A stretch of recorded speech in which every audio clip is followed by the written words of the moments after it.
This is really super quick. Okay, so what we're going to do is we're in Modeler, and we're going to come over here to Texture, and we're going to go to New, and we're just going to call this Wall, and we'll leave everything set as a default, and we'll go Create, and then we'll close that, and then we're going to switch this to the UV Texture View, and hit A to kind of bring that up and turn the scroll wheel, bring it in a little bit closer. And I'm just going to adjust my view right here.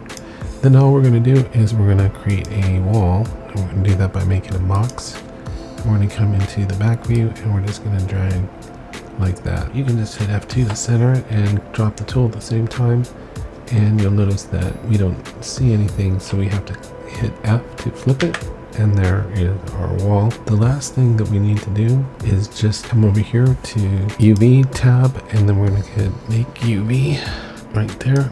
And this is going to go along the Z-axis, so it's going to run this way. Let me hit spacebar to drop the tool. And let me go ahead and give this a name of wall. We'll leave everything the default there, and we'll just go create, and there it is. Save, and then we're going to go save this save objects, save object, and I'll just call it wall 1, and save. And then I also hit save all objects too. And I'm going to hit the spacebar to drop that tool.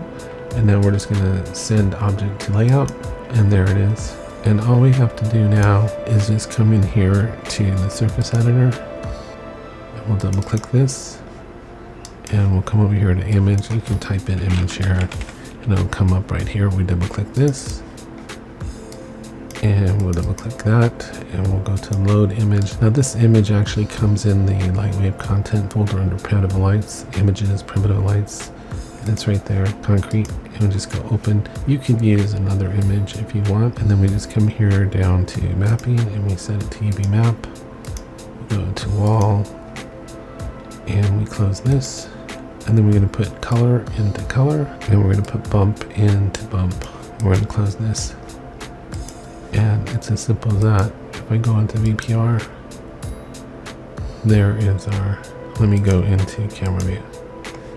There is our textured wall. Really quick, really easy, not hard to do at all. And so I just wanted to show you how easy it is to set up a UV map to a two-dimensional wall. So I hope this helps, and have a nice day.